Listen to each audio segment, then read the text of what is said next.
háganse esta pregunta y respóndansela para ustedes mismos. ¿La sociedad está atacando el matrimonio? Díganme, de todas las doctrinas bíblicas, ¿cuál es la más atacada en este momento? Sin lugar a duda es el matrimonio, la familia.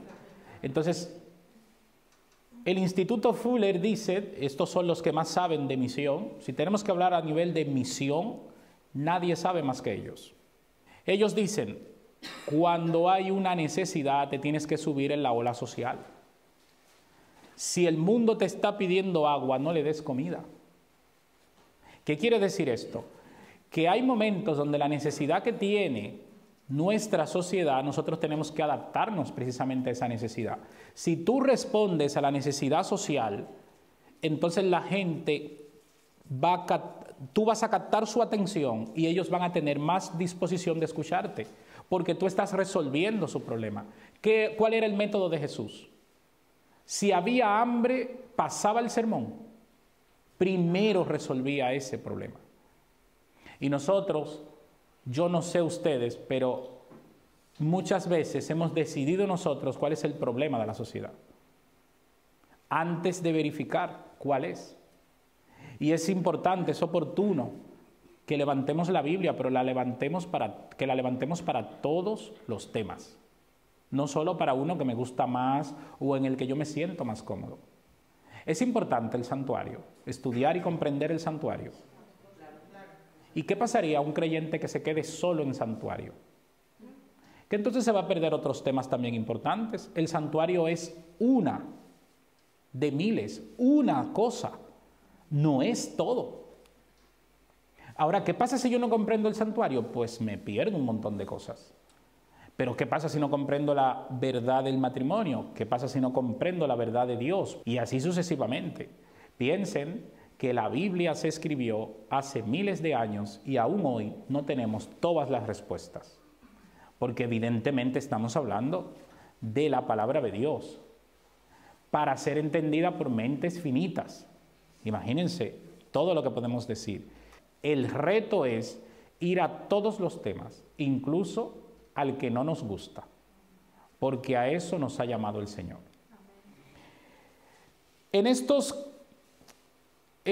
Creo que hemos llevado 4 capítulos donde hemos hablado de la distorsión de la sexualidad, hemos hablado de manera esquineada del matrimonio, pero hemos prometido que no nos podíamos detener porque nuestro objetivo era explicar algunas cosas que tocábamos el matrimonio. Y entonces lo que vamos a hacer es, vamos a cumplir la promesa de desarrollar un tema que tuviera que ver solo con el matrimonio y la sexualidad. Tenemos algunos inconvenientes, por ejemplo, líneas de pensamiento influyentes en la sexualidad. Quiero que pongan mucha atención a esto. Hay muchas más, se pueden colocar muchas más, pero estas que están en pantalla son las que de alguna manera nos tocan más a nosotros, que es dentro de lo que cabe lo que importa. La filosofía griega. ¿Qué ha hecho la filosofía griega en la sexualidad que nos ha afectado? Lo vamos a ver. Platón, sobre todo. ¿Qué pensó este hombre que ha sido tan importante que aún hoy, tantos siglos después, se mantenga o de alguna manera afecte? ¿Qué hizo Agustín? Agustín era uno de los padres de la Iglesia. Probablemente es el único que desarrollemos. Pero yo les dejaré muletillas por si ustedes quieren abundar el tema por su cuenta y les dejaré nombres para que ustedes lo puedan buscar. La época victoriana, que es una época que nos queda más cerca a nosotros, tuvo una influencia en la sexualidad también, en nuestra sexualidad, la sexualidad occidental sobre todo. Y las religiones, las distintas religiones también han tenido algo que ver con el tema de la sexualidad. Y vamos a comenzar por donde tenemos que comenzar. Vamos a comenzar por nuestra estructura. ¿Se acuerdan de esta estructura? Que la vimos muchas veces. Y quiero que se familiaricen con ella. Quiero que, si es posible, solo viéndola, lo puedan estructurar en su mente. Nuestra mayor influencia a nivel de sexualidad es la filosofía griega. Esto no es una idea personal. Si no lo consideran así, tienen toda la oportunidad de poder desarrollarlo, investigarlo, pero tristemente van a llegar a esta conclusión, porque esto es una conclusión muy estandarizada. La filosofía griega ha sido la gran influencia para nosotros. La influencia de la filosofía griega llega a los romanos, de los romanos pasa al cristianismo y el cristianismo afecta al protestantismo, que al fin y al cabo salimos del catolicismo. Las sociedades occidentales, ya vengan del catolicismo, del protestantismo, venimos de un mismo fundamento sexual. Y luego tenemos en pequeñito la sexualidad, que es lo que hemos construido a partir del bagaje que hemos comido de todas estas cosas. Noten que la Biblia no está puesta ahí. ¿Han notado eso? O sea, yo no he puesto la Biblia y van a ver cómo nosotros hemos ido bebiendo de un lado, menos del otro, y la Biblia al final ha sido reinterpretada con estas visiones. Y ahí han comenzado los problemas. La sexualidad en la antigua Grecia. Vamos a ver la sexualidad en la antigua Grecia. ¿Por qué nos interesa? Porque el apóstol Pablo escribe a personas que la concepción que tenían era de la sexualidad de ciudades griegas y ciudades romanas. Así que esta gente, cuando veía los textos bíblicos que nosotros vamos a ver ahora, ellos tenían una idea diferente probablemente a lo que tú y yo tenemos en cuanto a la sexualidad. Y es importante que tengamos eso en cuenta. Sin embargo, Pablo tenía un reto mayor que nosotros. Cuando Pablo hablaba de sexualidad, nada prácticamente de lo que decía estaba bien visto. Tú y yo partimos con ventajas. Y aquí voy a hacer un paréntesis. Vamos a hacer un experimento social. Voy a hacer una pregunta. Necesito que la mediten la respuesta. ¿Es sí o no? Pero necesito que la mediten y luego vamos a hacer una votación. Los que nos están viendo y luego nos verán por el vídeo, como no van a ver a la sala cuando vote, yo voy a decir el resultado.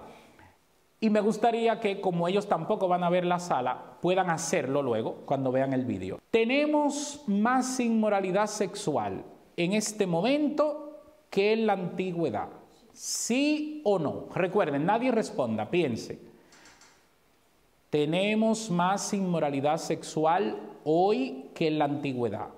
Y en la antigüedad me refiero a Grecia o Roma. Piense sí, piense no. Y ahora yo les voy a pedir que levanten la mano. Los que piensan que tenemos más inmoralidad hoy, levanten la mano. A ver. A ver. Muy bien. Los que creen que no tenemos más inmoralidad hoy, levanten la mano. Bueno, para los que solo nos están viendo por el vídeo, ganó el no. Lo que quiere decir que consideramos que hoy no hay más inmoralidad que antes. Pues déjenme decirle que la percepción muchas veces cuando se trata de estos temas es al revés. La gente muchas veces considera que lo que estamos viendo hoy es más fuerte a nivel sexual que lo que se vivió en la antigüedad. Evidentemente, ¿de dónde parte esto? De personas que no conocen la historia. Porque si conocemos la historia y los detalles, nos damos cuenta que lo que usted y yo consideramos inmorales en otros tiempos era totalmente aceptable, era totalmente legal. Así que la palabra inmoral tampoco cabe. Cuando Pablo llama a determinadas conductas inmorales, Pablo corría un riesgo terrible, porque Pablo estaba diciéndole inmoral a prácticas totalmente aceptadas por esas sociedades. Y cuando yo decía que partimos con ventaja, antes de abrir el paréntesis, ¿a qué me refería? Si yo digo que la pederastia no está bien bíblicamente, tengo la ventaja que socialmente tampoco. De hecho, se viola una ley. Y determinadas cosas que Pablo llama inmorales, nuestra sociedad las considera también inmorales. Algunas, no todas. Pero ahí yo parto con una ventaja. Pero esa ventaja no la tuvo Pablo. Cuando Pablo habla de inmoralidades, todas esas cosas estaban aceptadas. Y cuando hablas a una sociedad que tiene asumido una determinada conducta o forma, créeme que no es tan fácil. Y probablemente a nuestra generación le corresponda jugar ese papel. Primera de Corintios 6, 18 al 20. Vamos a leer algunos textos. ¿Cómo lo vamos a leer? Con el contexto que le acabo de explicar. Piensen en Pablo. Necesito que piensen en la posición de Pablo. Pónganse en el lugar de él. ¿A quién él le está hablando? A sociedades que todo lo que él está diciendo en los textos tienen eso asumido completamente como algo normal. Huyan de la inmoralidad sexual. Ay, amigo. Fíjense qué mensaje. Más claro no puede ser, pero es que la inmoralidad sexual es desde el punto de vista de Pablo, no desde el punto de vista de esas sociedades.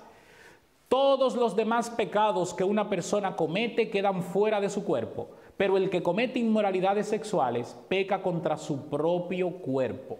¿Acaso no saben que su cuerpo es templo del Espíritu Santo, quien está en ustedes y al que han recibido de parte de Dios? Ustedes no son sus propios dueños, fueron comprados por un precio. Por tanto, glorifiquen con su cuerpo a Dios. Es muy curioso que usamos mucho el versículo de que nuestro cuerpo es templo del Espíritu Santo. ¿Pero para qué lo usamos normalmente? Para la salud. Y no está mal utilizado, no está mal utilizado, pero está sesgado porque no es solo para la salud. De hecho, Pablo aquí no lo relaciona con salud. Lo relaciona con las inmoralidades. ¿Por qué? Porque si tú llegas a considerar que tu vida es santa, pero con tu cuerpo estás haciendo todo lo contrario a la santidad hacia allá, ¿qué ocurre? Hay una incoherencia ahí. Hay algo que choca. Y fíjense, decirle a esta gente que lo que estaba haciendo era inmoral y que era ir contra el cuerpo. Porque los griegos tenían una connotación diferente de esto, sí, porque los griegos consideraban que el cuerpo, yo, físicamente, no tenía ningún valor, ningún sentido. Lo importante era la mente, lo que había allí dentro. Y como este cuerpo yo lo puedo maltratar porque este cuerpo no tiene trascendencia, luego yo mutaré hacia otro cuerpo, hacia otra existencia. Y el cuerpo y los placeres por un lado, pero mi mente por otro. ¿La Biblia considera eso así? No. La Biblia hace una interconexión entre el cuerpo y la mente sin diferenciaciones. ¿De dónde viene la fatídica y dolorosa creencia de la inmortalidad del alma que tanto daño ha hecho? Precisamente de la concepción griega que afecta al cristianismo, de que el cuerpo nada vale, pero lo importante es la trascendencia del espíritu, dividiendo el espíritu del cuerpo. Y fíjense esto en lo que se ha convertido luego y nos ha venido a nosotros con un lío. ¿Qué ocurre con la inmortalidad del alma? ¿Cuál es el peligro que tiene? Que usted llegue a creer que usted tiene muchas vidas por delante para hacer lo que considere y que hay mucho tiempo. No, la Biblia dice que hay una vida y en esa vida, que es breve, yo tengo que aprovecharla porque puedo o salvarme o perderme. Miren la diferencia. Vamos a ver más textos. Este nos sirve para llamar la atención. Pablo aquí apenas llama la atención de una sociedad, pero noten, llama la atención y probablemente para que le tiren piedras. O sea, lo que le ha dicho no es fácil. Primera de Corintios 7:2. No obstante, por razón de las inmoralidades, que cada uno tenga su propia mujer y cada uno tenga su propio marido. Yo no sé cómo quedaría poder aconsejar una cosa así en el contexto de hoy. Los hombres que tengan su propia mujer, las mujeres que tengan su propio marido. Bueno, pero más de uno diría, pero eso es obvio. No es obvio. ¿Qué obviedad es esta? No, no es obviedad. Recuerden en qué circunstancias vivía la gente. El modelo no era que un hombre se casara con una mujer. El modelo era que un hombre pudiera vivir un libertinaje a niveles que incluso no son transferibles a nosotros. Y Pablo en un contexto así se atreve a decir, para que un hombre creyente y una mujer creyente sean compatibles con lo que Dios dice en su palabra, tiene que ser marido de una sola mujer y la mujer esposa de un solo marido. Porque no estamos hablando solo de los hombres aquí. Había problema de los dos lados. Así que el consejo, que a veces lo tomamos como frívolo, bueno, Pablo está resaltando el matrimonio. No, no está resaltando el matrimonio solamente. Está poniendo sobre la mesa un problema que había detrás, que se resolvía desde el punto de vista del creyente si respetaba lo que Dios dice. Primera de Corintios 5:1, en efecto, se oye que entre vosotros hay inmoralidad, y una inmoralidad tal como no existe ni siquiera entre los gentiles, al extremo de que alguno tiene la mujer de su padre. Vamos a ver. La pregunta dolorosa, ¿a quién está hablando ahora? ¿A gente de la iglesia o de fuera? Esto es un mensaje estrictamente para la iglesia. Y fíjense lo que él le dice sin ambigüedad ninguna. Hay inmoralidad entre ustedes mayor que incluso la de los gentiles. O sea, estaban pasando cosas dentro de la iglesia. Miren, no nos pongamos la mano en la cabeza ahora, pero estos hermanos eran unos pecadores, no. Ese sería lo fácil. Vamos a hacer el ejercicio correcto. Contextualizar la situación. Eran griegos que venían de una sociedad donde todo eso era normal. Cuando la gente entra a la iglesia, recuerden que no se quita las capas. Es una transformación. Y lamentablemente en algunos casos la entrada a la iglesia se hace de manera abrupta, no adecuadamente, con un proceso de arrepentimiento, y probablemente muchas veces esta gente viene tal como eran, pero permanecen así, dentro de la iglesia. ¿Y qué ocurre aquí? ¿Por qué él le dice incluso uno tiene la mujer de su padre? Porque Levítico 18 que vimos. Nadie puede tener la mujer de su padre, no puedes. Dios no lo ve bien. O sea, Pablo está haciendo un ejercicio de tomar las enseñanzas bíblicas y ponerlas sobre la mesa. Pero ¿era común en esa sociedad esas cosas? Sí, totalmente. Lo que quiere decir que Pablo está haciendo una lucha contra la cultura, una lucha contra las costumbres y poniendo los principios bíblicos sobre la mesa. Aquí no nos describe qué inmoralidad es esa, la que hay dentro de la iglesia. Pero en otros versículos sí que lo describe y lo veremos. Primera de Corintios 5:3, pero que la inmoralidad y toda impureza o avaricia ni siquiera se mencione entre vosotros como corresponde a los santos. Vuelve a replicar, a ver, si ustedes son creyentes, si ustedes se identifican con los principios de Dios, ¿por qué la inmoralidad social, vamos a llamarla así, que hay ahí afuera? Una sociedad tiene la libertad de plantearse sus propios caminos. ¿Cuál es nuestro problema?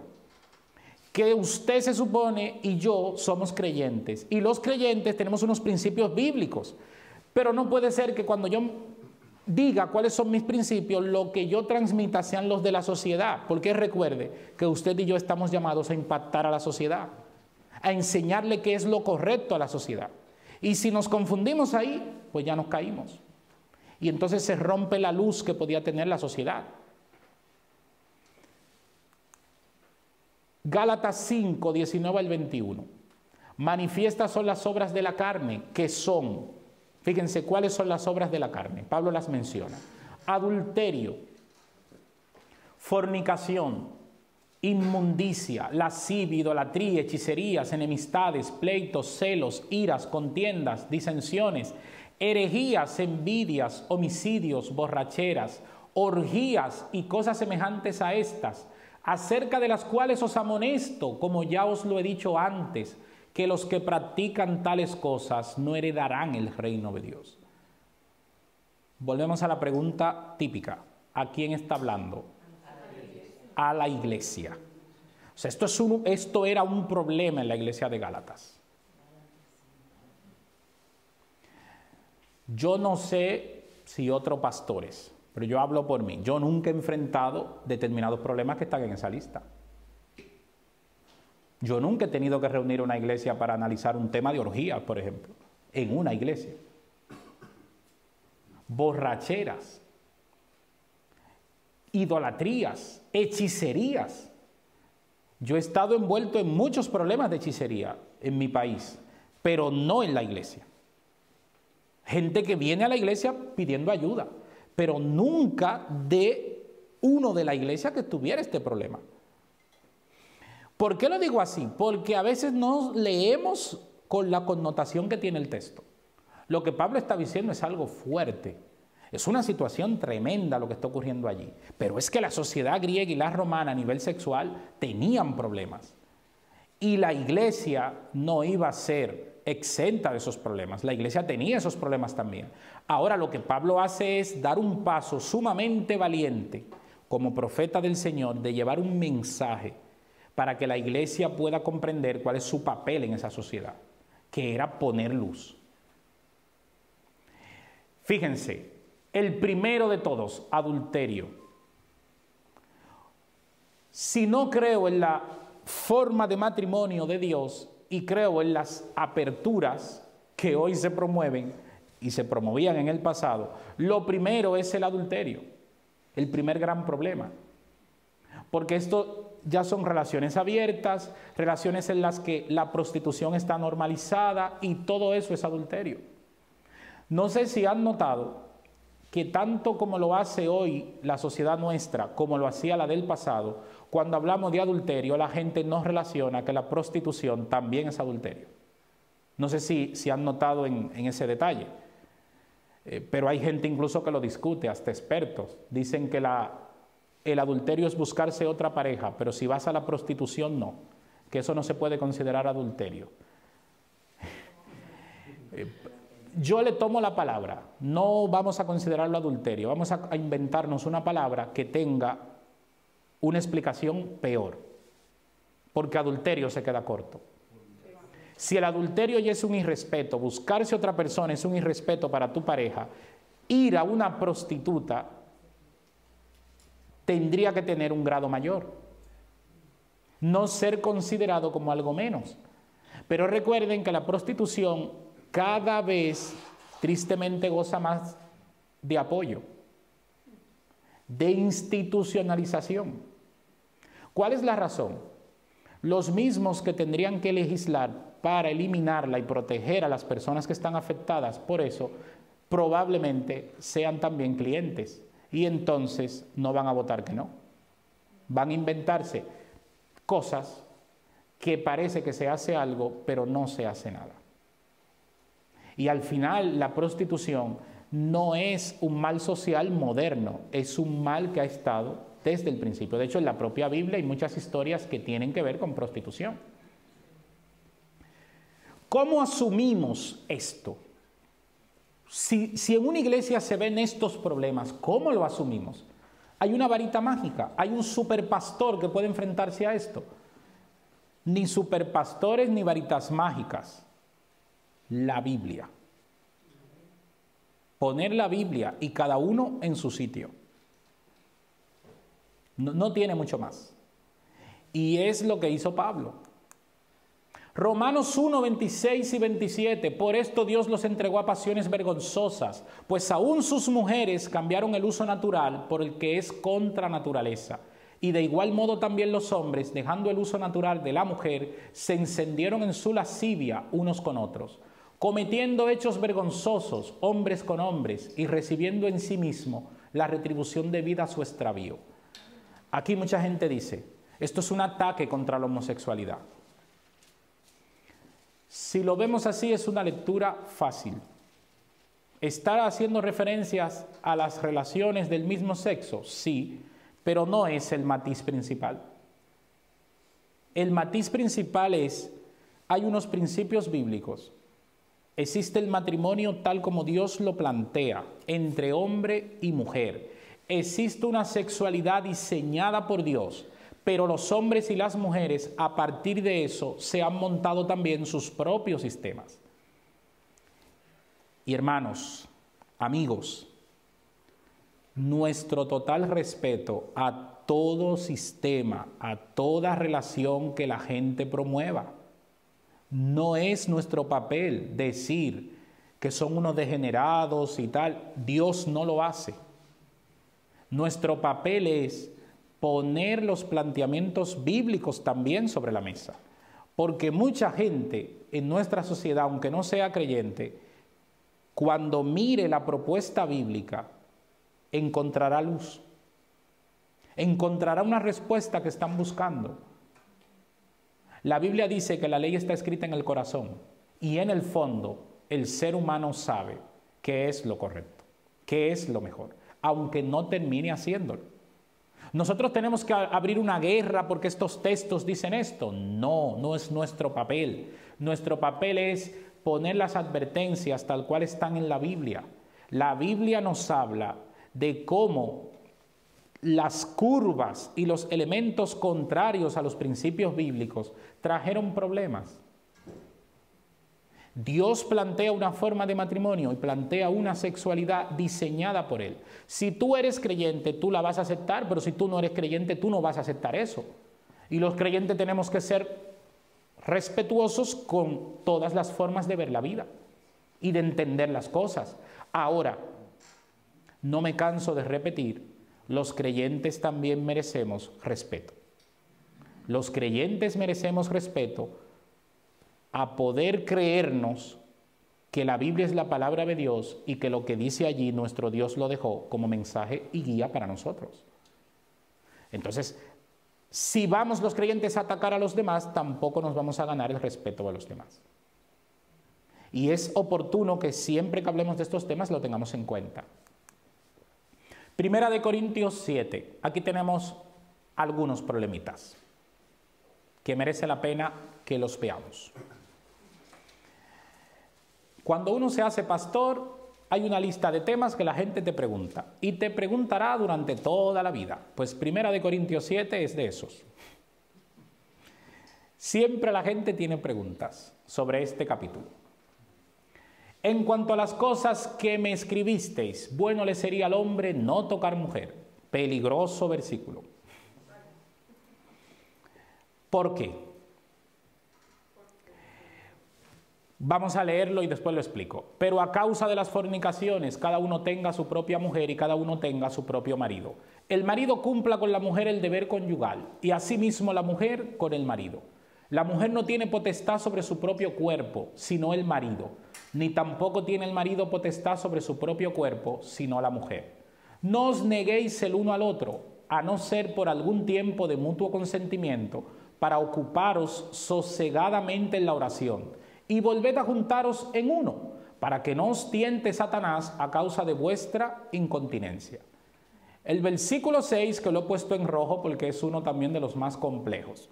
Mas esto digo por vía de concesión, no por mandamiento. Quisiera más bien que todos los hombres fuesen como yo, pero cada uno tiene su propio don de Dios. Uno a la verdad de un modo y otro de otro. Y vamos por partes. Primer versículo. En cuanto a las cosas que me escribisteis. Humildad ante todo. No sabemos qué fue lo que se le escribió a Pablo. Recuerden que las iglesias escribían preguntas y Pablo respondía. A veces es más fácil intuir cuál es la pregunta, porque Pablo en la respuesta hace más o menos menciones que nos llevan a la pregunta, pero Pablo nunca dice la pregunta, él solo pone las respuestas. Ahora, ¿cuál es la pregunta que se hizo aquí? No sabemos. Nuestro comentario bíblico, después de un análisis elevado y de mucha gente estudiosa que piensa para arriba, para abajo y tal, llega a la conclusión de que probablemente, y esto es una hipótesis, probablemente la pregunta fue de hermanos nuestros, hombres, que querían quedarse en celibato. Y ellos hacen la pregunta porque desde el mundo judío el hombre soltero era incompleto. y se tenía que casar. Y entonces se cree que había una disputa entre estos dos grandes grupos. El judío, que consideraba que el hombre se tenía que casar porque si no era incompleto, y algunos hermanos que preferían quedarse solteros porque entendían que podían alabar mejor a Dios así, servir al Señor, y que no le era necesario casarse. No tenían una necesidad para casarse. Si esta fuera realmente la pregunta, entonces los versículos tendrían otro sentido al que le hemos dado. Por ejemplo, a causa de las fornicaciones, cada uno tenga su propia mujer y cada uno tenga su propio marido, sería una respuesta a esto de: si quedarte en celibato de verdad es un don, tú no vas a tener un problema con la sexualidad. Pero si eres un hombre que se quiere quedar sirviendo al Señor, entre comillas, pero vas a tener un problema, o una mujer, pero vas a tener un problema con tu deseo sexual y te vas a buscar un camino alternativo, lo mejor es que te cases, porque es el único camino que el Señor ha planteado para disfrutar sin pecar de la sexualidad. Aquí estamos claros, ¿no?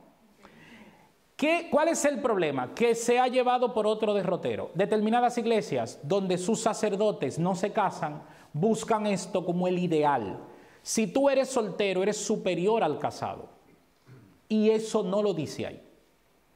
Porque de hecho Pablo, que dice, es mejor que los hombres fuesen como yo, pero cada uno tiene su propio don, primero está respetando que no es un mandato para todos.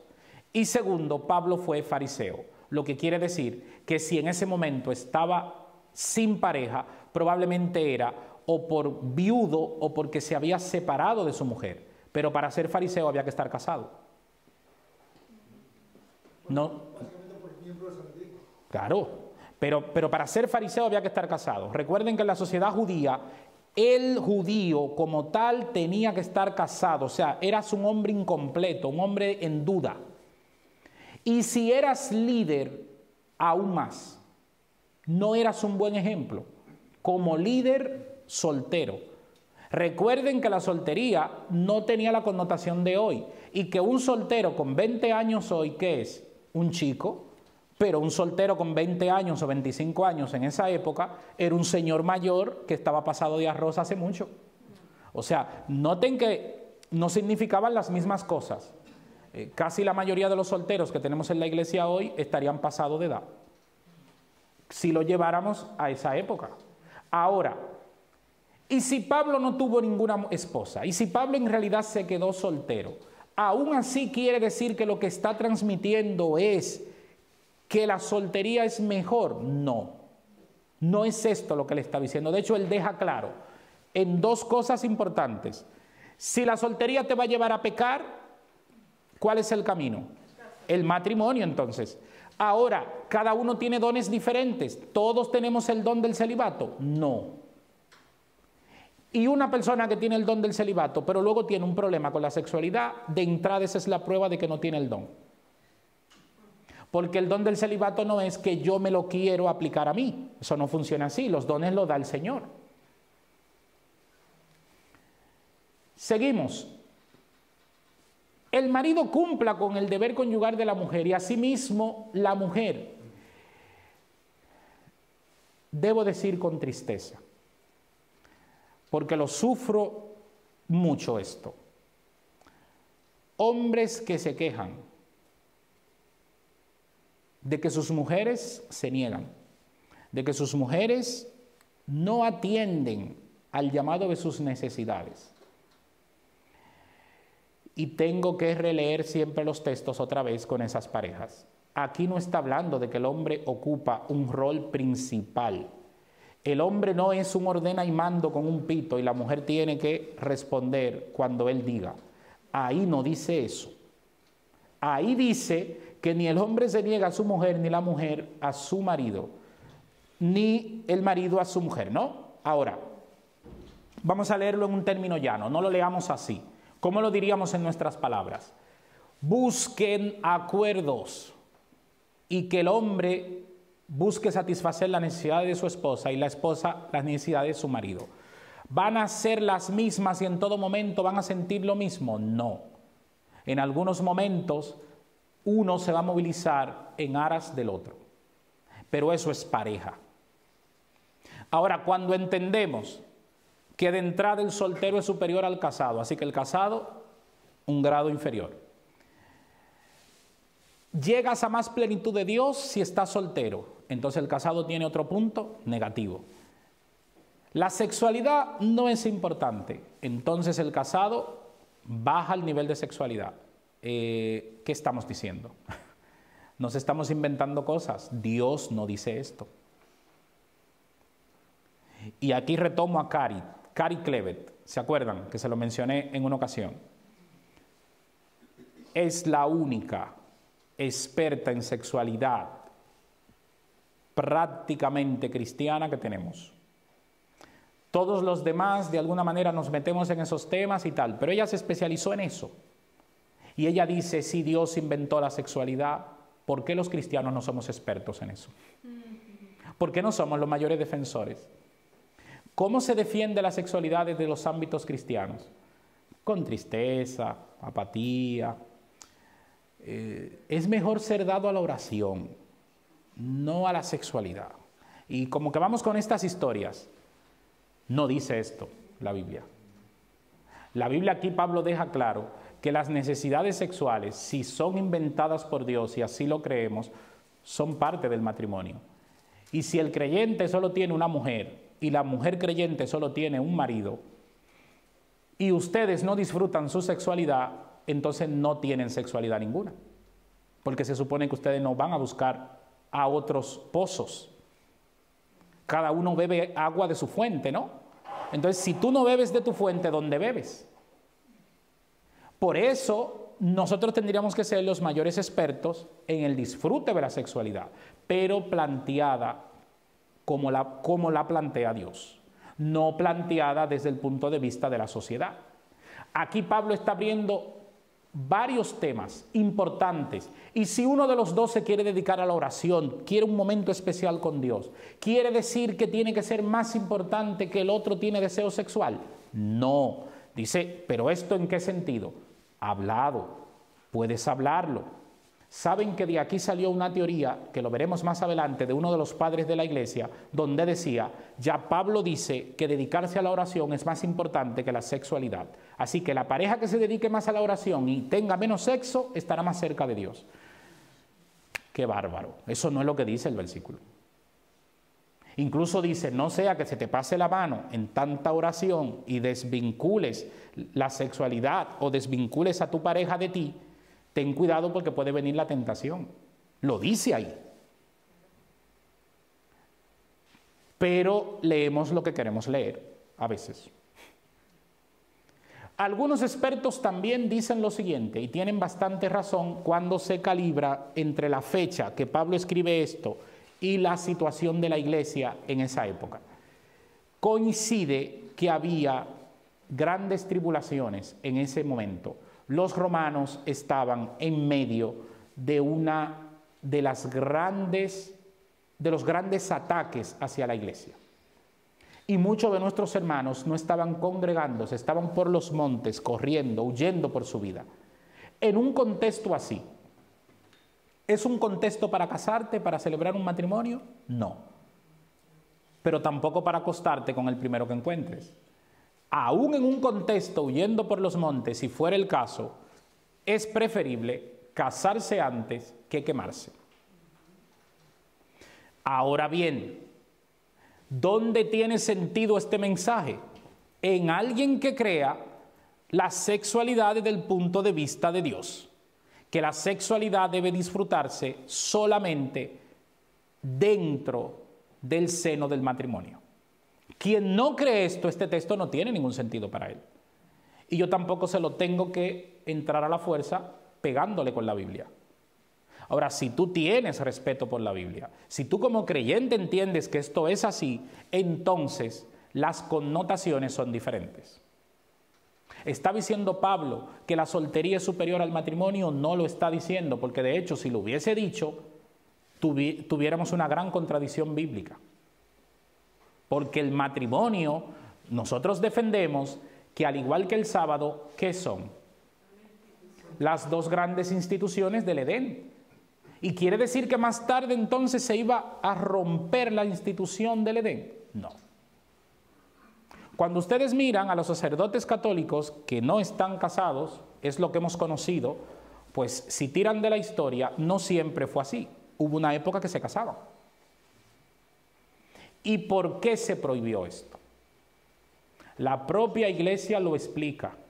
El problema vino de las herencias. La Iglesia Católica no fuese tan rica si los sacerdotes estuviesen casados. Cuando moría el sacerdote y la familia estaba en la casa que le hacía el rey o la casa del pueblo, ¿qué pasaba con esa casa? ¿Quién la heredaba? Y los bienes, la mujer y los hijos. Pero en la medida que se fueron quedando solos, no hay herencia. Busquen el palacio episcopal de cualquier ciudad. Cuando muere el obispo, ¿qué ocurre? Viene otro. Cuando muere el papa, ¿qué herencia se abre? No hay ninguna herencia, todo queda en casa. Pero no me comparen ese sistema que encima utiliza la Biblia como referencia para decir que luego el celibato obligatorio viene de Dios. Y díganme si luego lo que hemos visto en los medios de comunicación, todas las consecuencias de un celibato obligatorio, miren lo que ha derivado. No es necesario ni siquiera que lo desarrollemos, todos conocemos lo que eso ha derivado. Entonces es necesario que hagamos esta correlación. Que el Señor nos bendiga.